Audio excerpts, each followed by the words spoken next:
अरे भाग्यवान, तुम ऐसे घर के बाहर क्यों बैठी हो? और तुम्हारा चेहरा भी बड़ा उदास लग रहा है। आखिर बात क्या है? कुछ नहीं जी, मैं तो बस आप ही का इंतजार कर रही थी। घर में बनाने के लिए कुछ भी नहीं है, बस इसी को लेकर चिंता में डूबी हुई हूँ। अरे इसमें चिंता करने वाली क्या बात है? ये देखो, मैं राशन ले आया हूँ। अब जल्दी से तुम मेरे लिए खाना बना दो, मुझे बहुत तेज भूख लग रही है। लेकिन आपके पास राशन लाने के लिए पैसे कहाँ से आए? क्या आप ये राशन उधार लेकर आए हैं? अरे नहीं भाग्यवान, ये राशन मैं उधार नहीं लाया हूँ। ये राशन तो मैं अपने पैसों से खरीद कर लाया हूँ। तो फिर आपके पास पैसे कहाँ से आए, मुझे बताइए। आज जब मैं सुबह जंगल में गया तो मुझे कुछ सूखी लकड़ियाँ दिखाई दी।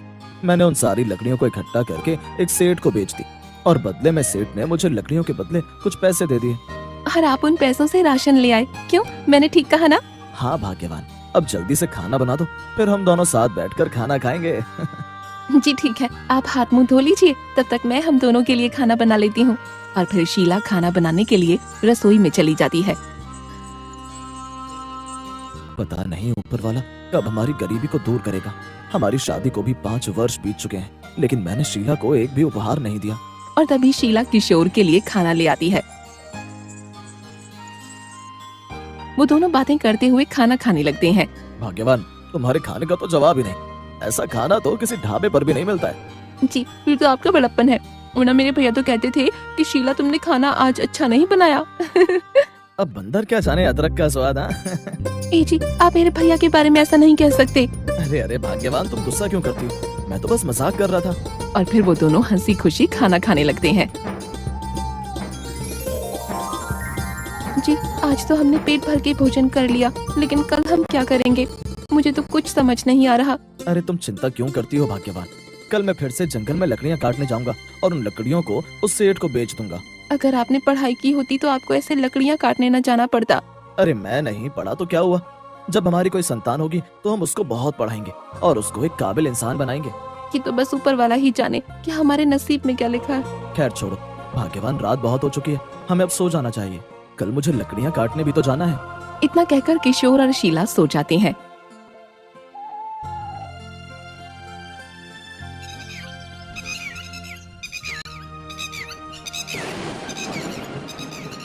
ए जी, उठिए, देखिए तो सुबह हो गई है। अब तो मुर्गा भी कुकड़ों को करने लगा और फिर आपको लकड़ियाँ काटने भी तो जाना है। चलिए उठिए। ठीक है भाग्यवान, उठता हूँ। आज तो बड़ी अच्छी नींद आई मुझे, ऐसा मन कर रहा है कि दोबारा सो जाऊं। और तभी किशोर खिड़की से बाहर का नजारा देखने लगता है। अरे भाग्यवान, आज ये मौसम को क्या हुआ? हर तरफ सिर्फ काले बादल छाए हुए हैं। हाँ जी, मुझे तो डर है कि कहीं बारिश ना हो जाए। भाग्यवान, अगर बारिश हो गई तो जंगल की सारी लकड़ियाँ गीली हो जाएंगी और फिर गीली लकड़ियों को कोई भी नहीं खरीदेगा। जी, अब क्या कर सकते हैं? ये तो सिर्फ ऊपर वाले के हाथ में है कि उसको बारिश करानी है कि नहीं। खैर छोड़ो भाग्यवान, लकड़ियाँ काटने तो मुझे जाना ही होगा, वरना हमारे घर का गुजारा कैसे चलेगा।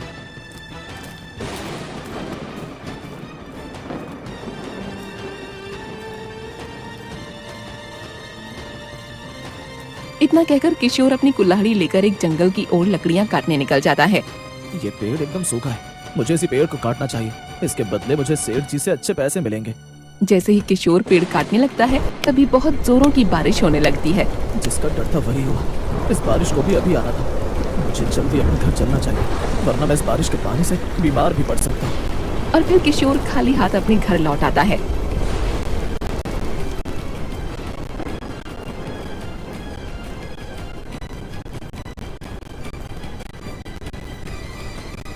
जी, आप तो बहुत ज्यादा भीग चुके हैं। आप अपने कपड़े बदल लीजिए, वरना आपको ठंड लग जाएगी। तुम ठीक कहती हो भाग्यवान, मैं अभी जाकर इन कपड़ों को बदल लेता हूँ।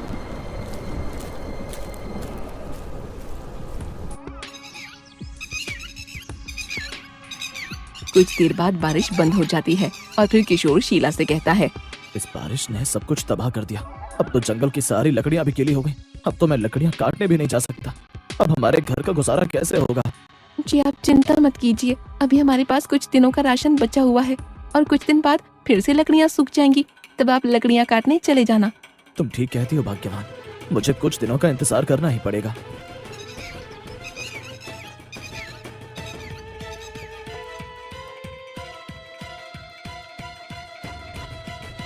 ऐसे ही कुछ दिन बीतते हैं और उनके घर पर एक सुंदर से लड़के ने जन्म लिया। किशोर और शीला अपने बेटे से बहुत ज्यादा खुश थे। जी, अब तो हम 2 से 3 हो गए हैं। अब हमें अपने लड़के की ठीक से परवरिश करनी होगी, वरना ये भी हमारी तरह गरीबी के जाल में फंस जाएगा। तुम ठीक कहती हो भाग्यवान, हमें अपने लड़के को अच्छी शिक्षा दिलानी होगी ताकि ये अपने पैरों पर खड़ा हो सके। अभी ये एक नन्हा बच्चा है, सबसे पहले हमें इसका नामकरण करना होगा, फिर बाद में हम इसकी शिक्षा का विचार करेंगे। भाग्यवान, मैं गुरुदेव को जानता हूँ। हम अपने बेटे को उनके पास ले जाएंगे। अब गुरुदेव ही हमारे बच्चे का नामकरण करेंगे। और फिर किशोर और शीला अपने बच्चे को लेकर गुरुदेव के पास चले जाते हैं।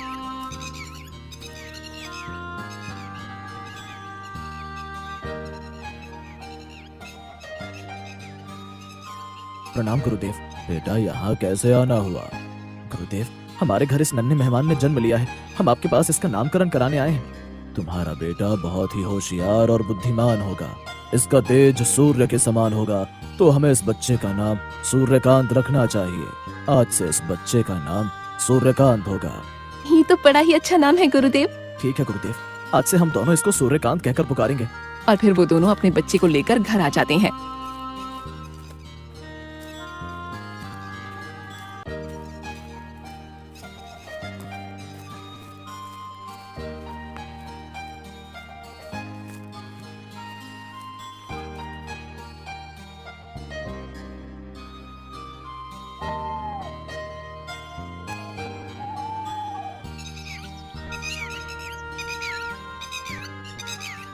भाग्यवान, मुझे अब लकड़ियाँ काटने जाना होगा। तुम सूर्यकांत का ख्याल रखना। जी ठीक है, आप निश्चिंत होकर जाइए, मैं सूर्यकांत का अच्छे से ख्याल रखूंगी।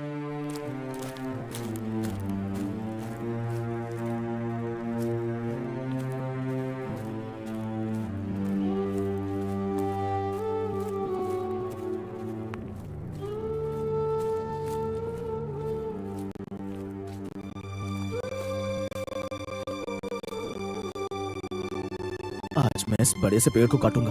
इस पेड़ की लकड़ी का मुझे अच्छा दाम मिलेगा। हाँ। जैसे ही किशोर लकड़ियों को काटने लगता है कि तभी वहाँ पर वन अधिकारी आ जाते हैं।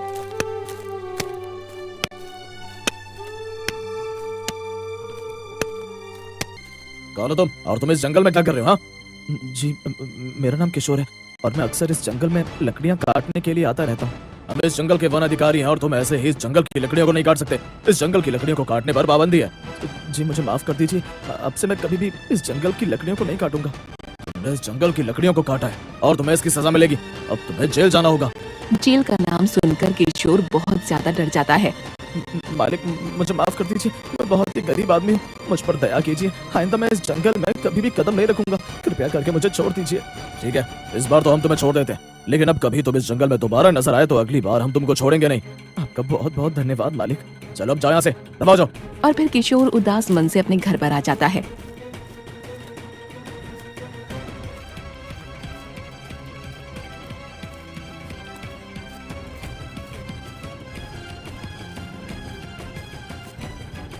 जी आप आ गए, लेकिन आपका चेहरा उदास लग रहा है और आप ऐसे यूं मुंह लटकाए क्यों खड़े हैं? बताइए ना, आखिर बात क्या है? अब तुम्हें क्या बताऊं भाग्यवान, पता नहीं ऊपर वाला हमारी कितनी परीक्षा लेगा। मैं तो हार गया हूँ। अरे आप ऐसा क्यों कह रहे हैं? कहीं आपके साथ कोई घटना तो घटित नहीं हुई है ना? और फिर किशोर शीला को जंगल वाली सारी बात बताता है। अरे ये तो बहुत ही बुरा हुआ। तो क्या आप कभी भी लकड़ियाँ नहीं काट सकते? हाँ भाग्यवान, अगर मैं जंगल में लकड़ियाँ काटने गया तो वो वन अधिकारी मुझे पकड़ कर ले जाएंगे और मुझे जेल में डाल देंगे। तो फिर अब आप क्या करेंगे? अब कैसे चलेगा हमारे घर का गुजारा? तुम बिल्कुल भी चिंता मत करो भाग्यवान, मुझे जल्दी कोई दूसरा काम मिल जाएगा। ऊपर वाला हमारी रक्षा अवश्य करेगा।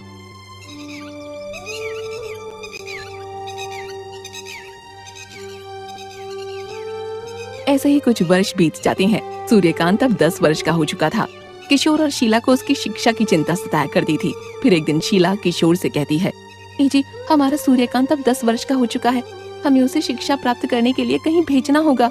इस विषय में सोच तो मैं भी रहा हूँ भाग्यवान, लेकिन हमारे पास सूर्यकांत को पढ़ाने के लिए बिल्कुल भी पैसे नहीं है। तो क्या हम हमारे सूर्यकांत को नहीं पढ़ा सकते?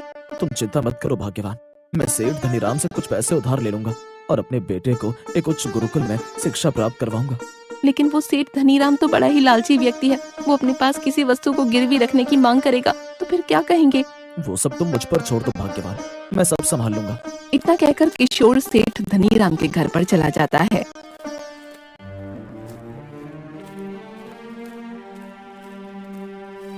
सेठ जी, अरे ओ सेठ जी, कहाँ पर हैं आप? जरा बाहर आइए, मुझे आपसे कुछ काम है। और तभी सेठ धनीराम बाहर आता है। अरे क्या हुआ किशोर, क्यों इतना शोर मचा रहा है? क्या काम आन पड़ा तुझे मुझसे? सेठ जी, मुझे मेरे बेटे सूर्यकांत को पढ़ाने के लिए 20,000 रुपयों की आवश्यकता है। क्या आप मुझे पैसे उधार दे सकते हैं? क्या तू अपने बेटे को पढ़ाना चाहता है? अरे मूर्ख, अपने बेटे की पढ़ाई में क्यों इतना पैसा बर्बाद कर रहा है? और वैसे भी इस गांव में कोई भी ज्यादा पढ़ा लिखा नहीं है। सेठ जी, मैं अपने बेटे को अनपढ़ नहीं रखना चाहता। कृपया करके मुझे कुछ पैसे उधार दे दीजिए। ठीक है, अगर तू अपने बेटे को पढ़ाना ही चाहता है तो मैं तुझे 20,000 रुपए देने के लिए तैयार हूँ, लेकिन मेरी एक शर्त है। कैसी शर्त सेठ जी? मैं कुछ समझा नहीं। देख, वैसे भी तेरे पास गिरवी रखने के लिए कुछ भी नहीं है। मैं तुझे इन पैसों को लौटाने के लिए 15 वर्ष की मोहलत देता हूँ। अगर 15 वर्ष में तू ये पैसे नहीं लौटा पाया तो जिस घर में तू रहता है वो घर मेरा हो जाएगा। ठीक है सेठ जी, मैं अपना घर आपके पास गिरवी रखने के लिए तैयार हूँ। और फिर सेठ धनीराम किशोर को 15 वर्ष की मोहलत पर 20,000 रुपए देता है और किशोर वो पैसे लेकर अपने घर आ जाता है। अरे, आप आ गए। उस धनीराम सेठ ने आपको पैसे दिए कि नहीं? भाग्यवान, सेठ ने मुझे पैसे तो दे दिए, लेकिन मुझे अपना ये घर उस सेठ के यहाँ गिरवी रखना पड़ा। क्या? ये आप क्या कह रहे हैं? आपने हमारा घर उस सेठ के यहाँ गिरवी रख दिया? भाग्यवान, पैसों को पाने के लिए मेरे पास सिर्फ यही एक चारा था और मैं अपने बेटे को पढ़ाने के लिए कुछ भी कर सकता हूँ।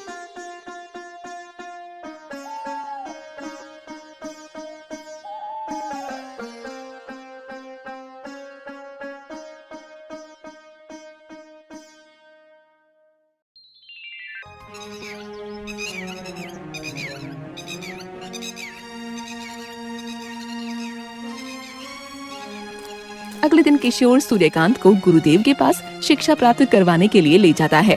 पिताजी, ये आप मुझे कहाँ ले जा रहे हैं? अगर इसको बता दूंगा तो ये वहाँ जाने के लिए कभी राजी नहीं होगा। मुझे सूर्यकांत से अभी ये सब छिपाना होगा। पिताजी, आप चुप क्यों हैं? बताइए ना, हम कहाँ जा रहे हैं? कहीं नहीं बेटा, मैं तुमको एक खास जगह पर ले जा रहा हूँ। और फिर किशोर और सूर्यकांत आपस में बातें करते हुए गुरुदेव के गुरुकुल में पहुंच जाते हैं। गुरुदेव, मेरा बेटा सूर्यकांत अब 10 वर्ष का हो चुका है और अब इसे शिक्षा की आवश्यकता है। मैं आपके पास इसको शिक्षा प्राप्त करवाने के लिए लाया हूँ। ठीक है, मैं सूर्यकांत को शिक्षा देने के लिए तैयार हूँ, लेकिन सूर्यकांत को 15 वर्षों तक इसी गुरुकुल में रहना होगा। ठीक है गुरुदेव, मैं ये सब करने के लिए तैयार हूँ। पिताजी, आप मुझे छोड़कर कहाँ जा रहे हैं? मैं आपके बिना नहीं रह सकता। पिताजी, मुझे छोड़कर मत जाइए। मेरे बेटे, अब से 15 वर्षों तक यही तेरा घर है। तुझे शिक्षा प्राप्त करने के लिए यहीं पर रहना होगा, लेकिन तू बिल्कुल भी चिंता मत कर। गुरुदेव यहाँ पर तेरा अच्छे से ख्याल रखेंगे। और फिर किशोर अपने घर पर आ जाता है।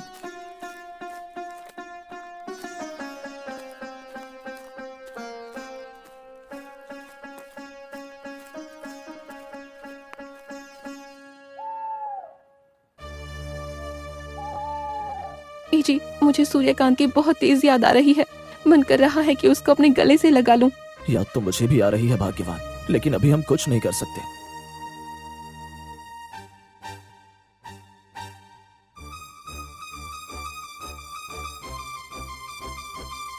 ऐसे ही 15 वर्ष बीत जाते हैं। सूर्यकांत अब 25 वर्ष का हो चुका था और सूर्यकांत ने अपनी शिक्षा बहुत ही अच्छे से उत्तीर्ण कर ली थी।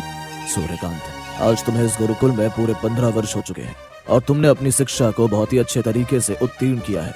अब तुम्हें अपने घर चले जाना चाहिए। तुम्हारे माता पिता तुम्हारा इंतजार कर रहे होंगे। जी गुरुदेव, मैं आपको सदैव अपने हृदय में रखूंगा। अब मुझे आज्ञा दीजिए गुरुदेव। और फिर सूर्यकांत गुरुदेव से आज्ञा लेकर अपने घर पर आ जाता है।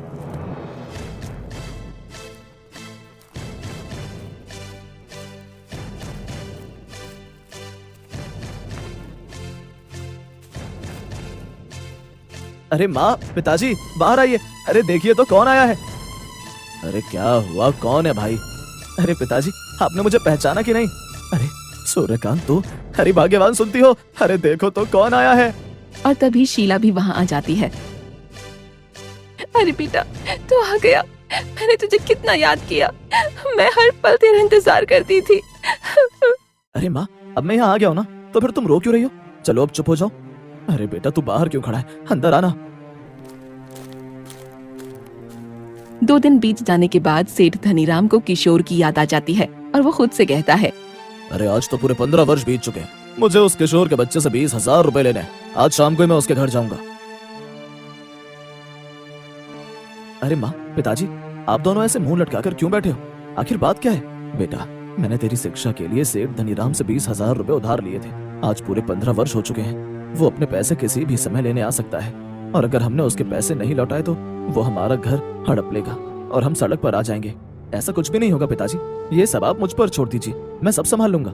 शाम होते ही सेठ धनीराम किशोर के घर के बाहर पैसे मांगने के लिए पहुंच जाता है।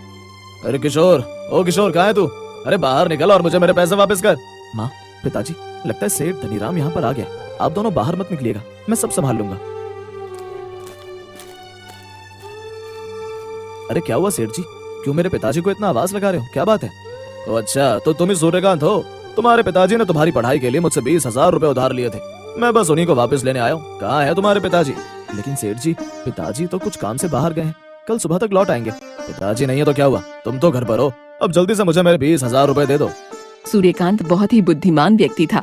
वो कुछ देर सोचता है और फिर सेठ धनीराम से कहता है, सेठ जी, मैं आपको एक पहेली पूछता हूँ, अगर आपने इस पहेली का जवाब दे दिया तो मैं आपको 20,000 के बदले 40,000 रुपए दूंगा, और अगर आप इस पहेली का जवाब नहीं बता पाए तो आपको हमारे 20,000 रुपए माफ करने होंगे।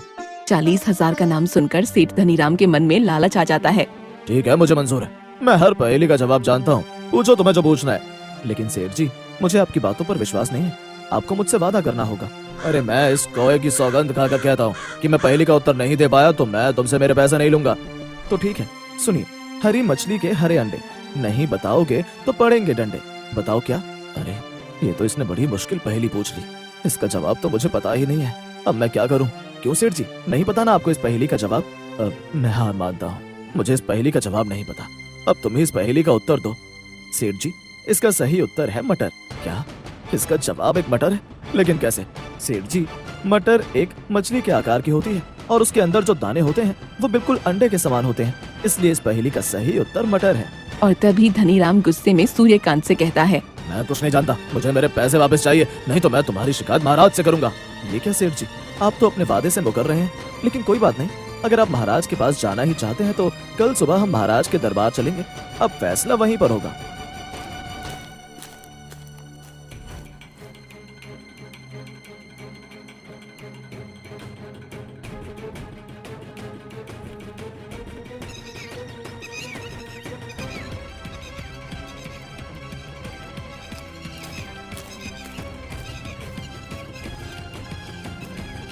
महाराज, इस किशोर ने अपने बेटे की पढ़ाई के लिए मुझसे 20,000 रुपए उधार लिए थे, लेकिन अब ये पैसे वापस नहीं लौटा रहा है।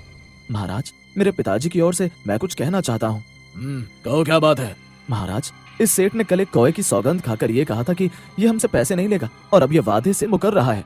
महाराज, कल मैंने कोई कौए की सौगंध नहीं खाई थी, ये सूर्यकांत झूठ बोल रहा है। नहीं महाराज, मैं बिल्कुल सच कह रहा हूँ, जब इसने कौए की सौगंध खाई थी तब कौआ इसके कंधे पर बैठा हुआ था। नहीं महाराज, कौए मेरे कंधे पर नहीं, इसके घर की छत पर बैठा हुआ था। लेकिन तुम तो कह रहे थे कि तुमने कोई सौगंध नहीं खाई थी, तो फिर तुम्हें कैसे पता चला कि कौआ छत पर बैठा है? महाराज, इससे साफ सिद्ध होता है कि ये सेठ धनीराम आपसे झूठ बोल रहा है।